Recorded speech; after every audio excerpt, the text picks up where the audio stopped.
आजिकाली काहाके दरकार नहीं गैस सबके दरकार अच्छे गैसटा तो सेथि लगी सरकार उज्ज्वला योजना रे समस्त को मागणा गैस देउछन। आपनकर पाखे जदि गैसटा नहीं न एलपीजी गैस पहले आपण माने भी ऑफलाइन करि पारबे ऑनलाइन करि पारबे आ उज्ज्वला योजना रे आपण माने गुटे मागणा गैस टे पाई पारबे जेनटा कि गैस के नहीं करी गुटे अपडेट आसी सारिचे।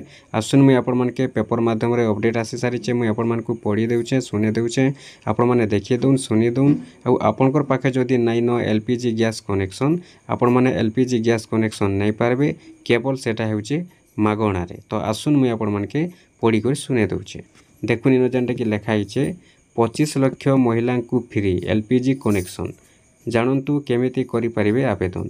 टाइमटा देखि पारुथिबे 10:59 अच्छे डेटटा अच्छे 24 सेप्टेम्बर 2025 पेपरटा अच्छे धरित्री।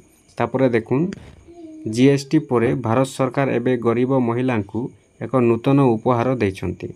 पेट्रोलियम मंत्रालय द्वारा प्रकाशित सूचना अनुसार सरकार प्रधानमंत्री उज्ज्वला योजना अधीन 2.5 यूनिट गरीब महिला को अतिरिक्त मागणा एलपीजी संयोग प्रदान करेंगे। यही योजना अधीन भारत सरकार एवं मोट 105.8 नियुत लोकों को एलपीजी संयोग प्रदान करिसेंति। यही कार्य 2021 पर ठारू आहुरी द्रुत गति आग को बढ़ुछि। जानतु एथिपाई केमिति आवेदन करेंगे। आवेदन करने आवश्यक डॉक्यूमेंट प्रधानमंत्री उज्ज्वला योजना रे आवेदन करने आपणकर निम्नलिखित डॉक्यूमेंट्स रहा आवश्यक। महिला हिताधिकारी आधार कार्ड इकेवाईसी बीपीएल राशन कार्ड दारिद्र्य रेखा प्रमाणपत्र bank passbook account number passport आकार फोटो आवास प्रमाणपत्र राशन कार्ड भोटर परिचय पत्र इत्यादि। किपरि करिवे आवेदन आपण प्रधानमंत्री उज्ज्वला योजना 2.0 पई ऑनलाइन किंबा ऑफलाइन आवेदन करि परिबे। ऑनलाइन रे आवेदन करने प्रथमे आपण एलपीजी कंपनी रो ऑफिशियल वेबसाइट यथा इंडियन परिदर्शन करंतु। यहाँ पर न्यू उज्ज्वला योजना 2.0 विकल्प उपरे क्लिक करंतु। एक आवेदन फॉर्म खोलिबो आपणकर आवश्यक विवरणी पूरण करंतु एवं आवश्यक डॉक्यूमेंट्स अपलोड करंतु। तापर दाखल करंतु उपरे क्लिक करंतु। फॉर्म दाखल करिबा परे एहाकु डाउनलोड करंतु एवं समस्त डॉक्यूमेंट्स रो कॉपी आपणकर निकटस्थ गैस डीलर को पाखरे दाखल करंतु। 10-15 दिन मध्य आपणकर घर एक मागणा गैस चूल्हा एवं सिलिंडर उपस्थापन करा जिवो। ऑफलाइन रे किपरि आवेदन करिवे। ऑफलाइन रे आवेदन करने को प्रथमे आपण गैस एजेंसी को जानतु एवं उज्ज्वला योजना आवेदन फॉर्म पांतु।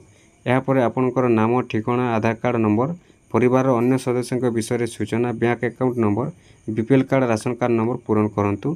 तापर ए फॉर्म को निकटस्थ गैस एजेंसी रे दाखल करंतु।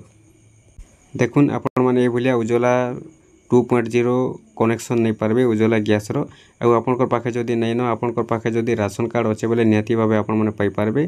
तो आपण माने भी गैस टे आनबा लगी चाहूछन गैस कनेक्शन देवा लगी चाहूछन बेले आपण माने जेते जल्दी पारुछन सेते जल्दी आपण माने गैस कनेक्शन नहीं पारबे। आपण माने ऑफलाइन रे भी करि पारबे ऑनलाइन रे भी करि पारबे। आपनकर डॉक्यूमेंट्स थिबार अच्छे आपनकर पाखे आधार कार्ड थिबार अच्छे मोबाइल नंबर थिबार अच्छे बैंक पासबुक थिबार अच्छे आ आपनकर राशन कार्डरा थिबार अच्छे। तो आपण माने ऑफलाइन रे केन प्रकार करबे ऑनलाइन रे केन प्रकार करबे आपण माने तो निहाती भाबे जानि सारी थिबे। तो आपण माने भी जदि ऑफलाइन करबा लगी चाहूछन करि पारबे ऑनलाइन करबा लगी चाहूछन करि पारबे आ आपण माने मागणा रे उज्ज्वला योजना रे गैस टे आपण माने भी पाई पारबे।